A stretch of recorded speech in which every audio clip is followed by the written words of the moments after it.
मैं ये समझता हूँ कि सरकार का फेलियर है और जो उमर अब्दुल्ला सरकार ने जो लोगों के साथ वादे किए थे उनमें किसी भी वादे को पूरा नहीं किया गया। हम सवाल भी पूछेंगे, बात भी करेंगे, बहस भी करेंगे, क्योंकि वो हमारा हक जो है वो लोगों ने दिया है। तो कितने नंबर देते हैं नेशनल कॉन्फ्रेंस की सरकार?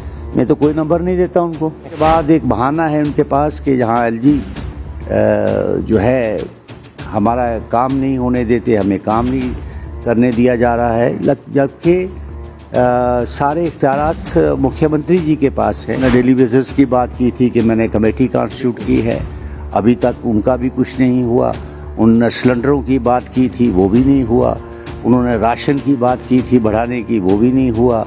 उन्होंने बहुत से ऐसे वादे किए थे, बिजली फ्री की बात की थी। सरकार को चाहिए कि इनकी तरफ ध्यान दे, बजाय सिर्फ एक रगड़ा लगाने के कि हमें स्टेट दे दीजिए, हमें स्टेट दे दीजिए। असेंबली का मैंडेट नहीं है कि हमने किसी को पक्का करना है या कच्चा करना है या किसी को लगाना है। ये तो चीफ मिनिस्टर के पास अख्तियारात हैं, वो खुद कर सकती है, उसकी कमी ना कर सकती है। बीजेपी के हमारे पास सरकार होती तो हम इसके अकाउंटेबल होते। सरकार तो उमर अब्दुल्ला के पास है, बीजेपी के हमारे 28 एमएलए हैं, उनके पास अक्सरियत है, तभी उन्होंने गवर्नमेंट बनाई। अब जब गवर्नमेंट बनाई है तो गवर्नमेंट चलाने का काम उमर अब्दुल्ला साहब का है, वो हमारा नहीं। वो देखें कि क्या दिक्कत आ रही है, उस दिक्कत को दूर करें, जो लोगों की मजबूरियां हैं उसका हल करें। ये तो चीफ मिनिस्टर साहब का काम है, ये हमारा काम नहीं है। जीरो, यानी ये विफल सरकार। विफल। जेके मीडिया देखने वाले सभी दर्शकों का एक बार फिर से बहुत बहुत स्वागत है। तो इस समय चर्चा का विषय ये बना हुआ है, नेशनल कॉन्फ्रेंस की सरकार के कार्यकाल का 1 साल पूरा हुआ है। तो कितना ये 1 साल बेमिसाल रहा या अभी भी कुछ कमियां हैं, इसी के ऊपर हम चर्चा करेंगे। हमारे साथ मौजूद हैं भारतीय जनता पार्टी के सीनियर नेता और सांबा कॉन्स्टिट्यूंसी से विधायक सुरजीत सिंह सिलाथिया जी। इनसे जानने की कोशिश करते हैं। सर, क्या कहेंगे, नेशनल कॉन्फ्रेंस की सरकार के कार्यकाल का 1 साल पूरा हुआ है, इस कार्यकाल को किस तरह से देख रहे हैं? और कहीं ना कहीं पहले दिन से ही लगातार ये सरकार ने कहा था कि हम सभी मसलों का हल करेंगे, जो मैनिफेस्टो में दर्शाया गया, या जो भी और असल मुद्दे थे जिनको लेकर कार्य करना था। क्या आपको लग रहा है कि नेशनल कॉन्फ्रेंस की सरकार वहां पर फिट साबित हुई है या कहीं विफल साबित हुई है? देखिए, 1 वर्ष पूरा हो गया है जो कि जम्मू कश्मीर में जिसकी सरकार नेशनल कॉन्फ्रेंस की बनी है, उसमें 1 वर्ष पूरा हुआ है। और जब हमारा पहला सेशन स्टार्ट हुआ था तो माननीय मुख्यमंत्री जी ने the floor of the house ये कहा था कि मैं जो हमारा एजेंडा है उस एजेंडे को हम पूरा इम्प्लीमेंट करेंगे और लोगों की जो उम्मीदें हैं उन पर खरा उतरेंगे। तो मुझे लगता नहीं कि 1 साल के अंदर, हमने कहा था कि नई सरकार बनी है, चुनौतियां काफ़ी हैं, तो उसके मुताबिक अगर वो थोड़ा टाइम दिया जाए, लेकिन अभी वक्त आ गया है कि इनसे हिसाब किताब मांगा जाएगा। मैं समझता हूं कि जो सरकार के वादे थे वो पूरे नहीं हुए। अब उन्होंने इस बात को शिफ्ट किया है कि हमने लोगों से जो वादे किए थे वो 5 साल की सरकार के लिए जो हमारी बनी है उसमें हमने पूरे करने हैं। आज वो साल की बात को शिफ्ट किया है, अभी 5 साल की बात कर रहे हैं। तो लोग जो है वो इंतज़ार करेंगे 5 साल और इनके लिए कि हम ये लोग क्या कर सकते हैं। लेकिन मैं ये समझता हूँ कि सरकार का फेलियर है और जो उमर अब्दुल्ला सरकार ने जो लोगों के साथ वादे किए थे उनमें किसी भी वादे को पूरा नहीं किया गया। और उसके बाद एक बहाना है उनके पास कि जहाँ एलजी जो है हमारा काम नहीं होने देते, हमें काम नहीं करने दिया जा रहा है, जबकि सारे इख्तियारात मुख्यमंत्री जी के पास हैं। चाहे वो बिजली का विभाग हो, सड़कों के मामले हों, हेल्थ हो, तो हर के महकमों के जो महकमे हैं उनके पास पूरे इख्तियारात हैं कि उनका वो इस्तेमाल करके जो लोगों की मुश्किलात है उसको हल करें। उन्होंने डेली बेसिस की बात की थी कि मैंने कमेटी कॉन्स्टिट्यूट की है, अभी तक उनका भी कुछ नहीं हुआ। उन्होंने सिलेंडरों की बात की थी, वो भी नहीं हुआ। उन्होंने राशन की बात की थी बढ़ाने की, वो भी नहीं हुआ।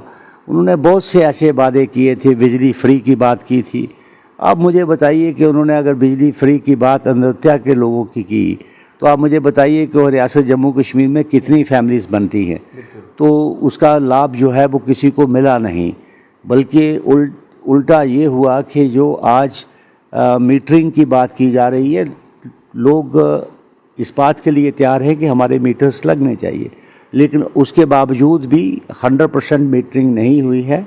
और जिसके मुताबिक आज लोग जो हैं उनको फ्लैट रेट के जरिए, जो 500 रुपया देने वाला गरीब आदमी था जो एक फ़ैन के से अपनी ज़िंदगी बसर करता है, आज उसका भी 1500 रुपये के करीब ये बढ़ा चढ़ा के बिल जो है वो लिया जा रहा है। रिकवरी जो है वो ज़बरदस्ती लोगों से की जा रही है। तो हम ये चाहते हैं कि अगर 100% मीटरिंग की बात की गई है तो बाय मीटर के मुताबिक जो भी है जिससे पैसा वसूल किया जाए, हम इसके खिलाफ नहीं हैं। हम ये चाहते हैं कि किसी न किसी तरीके से जो गरीब आदमी है उसको राहत मिले। जो मुख्यमंत्री जी ने वादा किया था फ्री जो बिजली देने का, 200 यूनिट देने का, उसको वो पूरा करे ताकि लोगों को उसका फ़ायदा मिल सके। तो ये चीज़ें जो हैं अभी तक पूरी नहीं हुई हैं। मैं समझता हूँ कि सरकार नाम की चीज़ है, ग्राउंड पे कहीं कोई काम दिखता नहीं। आपको एक उदाहरण देना चाहता हूँ कि हमारी मानसर रोड जो है, जो कि कश्मीर को जोड़ती है, जो कि आर्मी की एक स्ट्रेटेजिक रोड है, लाइफ लाइन है। अब मुझे बताइए कि वो सड़क बंद हुए आज 2 महीने के करीब हो गए हैं, तो उस पर भी काम जो है वो धीमी गति से नहीं शुरू किया गया, और आज तक भी वो गाड़ियाँ जो श्रीनगर जाने वाली हैं वो यहाँ से जाती हैं, वो रास्ता हाईवे से जाती हैं, वो भी रास्ता बंद है। अब मुझे बताइए, ये कहते हैं कि नहीं हमें नेशनल हाईवे होता हमारे पास तो हम जिसको ठीक, जब तुम्हारे पास जो सड़कें जो रोड्स आरएनबी के पास हैं उनकी क्या हालत है उसकी तरफ ध्यान नहीं है। आप एक सड़क को जो कि हज़ारों लोग यहाँ से निकलते हैं, हज़ारों हमारे वाहन जो है वहाँ से निकलते हैं, आज स्टक हो गए हैं। लोग जो है वो वहाँ से मानसर से सांबा आना उनके लिए मुश्किल हो गया है। हमारे बच्चे वहाँ से कॉलेज में नहीं आ सकते। तो ये पोजीशन है जिसका मैंने जिक्र जो है जो हमारे डिप्टी सीएम हैं उनके नोटिस में भी लाया, लेकिन अभी तक उस पर कोई कार्रवाई नहीं हुई। लेकिन फिर भी डिप्टी कमिश्नर को कह के हमने उसका जो है ऑथराइजेशन लेके काम शुरू किया है। अब वो कब ख़त्म होगा उसके बाद गाड़ियाँ चलेंगी। ये हालत है जब हमारी इस हुकूमत की, तो आप खुद समझ सकते हैं क्या हुआ।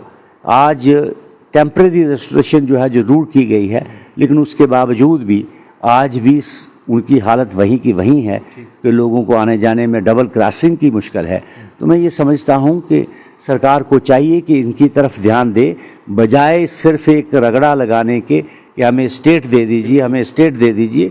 अगर आपके पास हर एक महकमा मास वाइज पुलिस के बगैर कोई भी जो है और महकमा किसी के पास नहीं है, तो अगर आप जो आपके पास महकमे हैं उनमें आप ध्यान दे दीजिए, लोगों को राहत दे दीजिए, लोगों के काम कीजिए।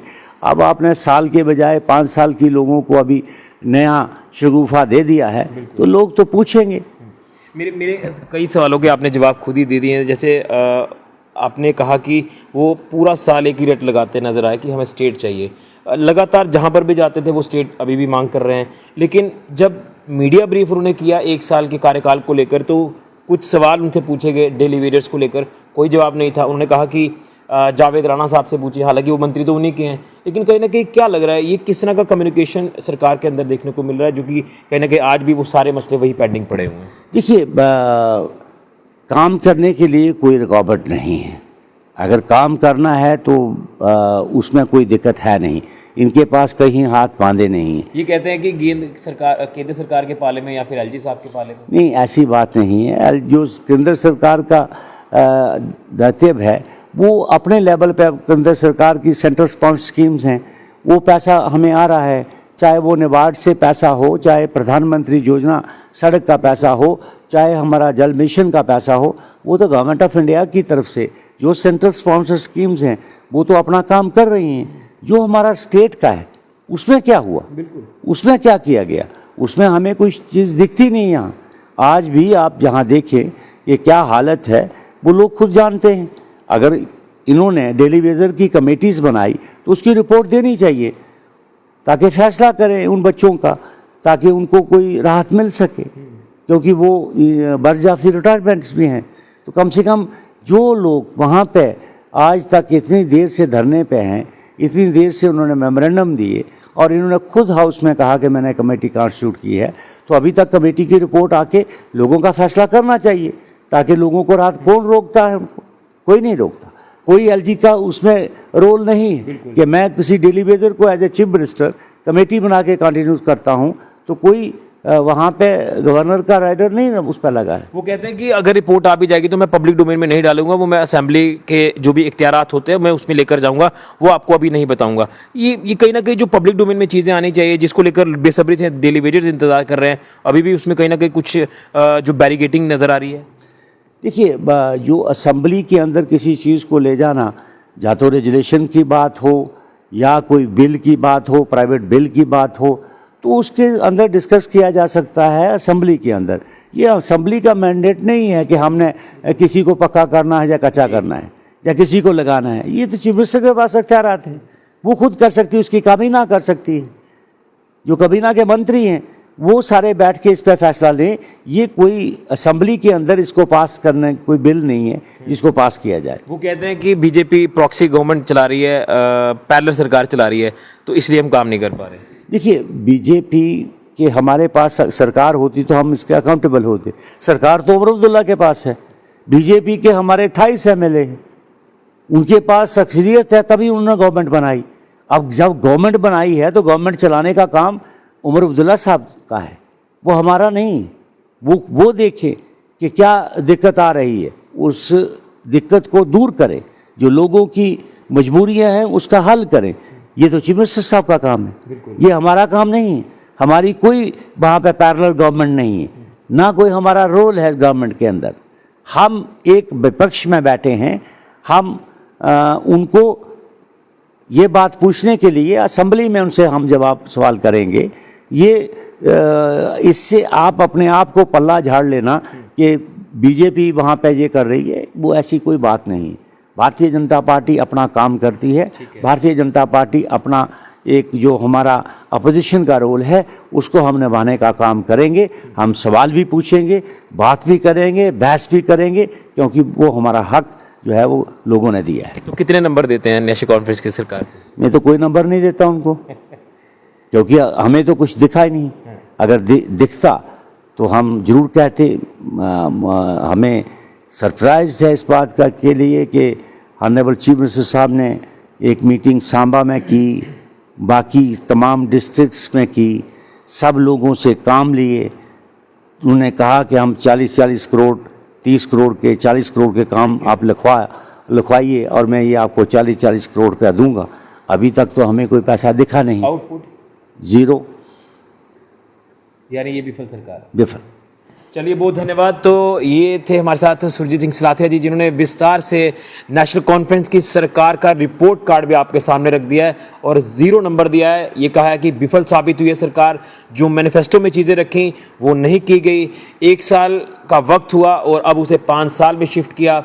डेली वेजेस को लेकर कोई अभी भी पॉलिसी जो वो सामने नहीं आ रही है, रिपोर्ट आनी थी वो भी सामने नहीं आ रही है, और एक एक काम इन्होंने गिनवाया जो करना था, या जो डिस्ट्रिक्ट लेवल पर जाकर मीटिंग ली थी सीएम उमर अब्दुल्ला जी ने, उसकी भी आउटपुट जो वो 0 नजर आई है।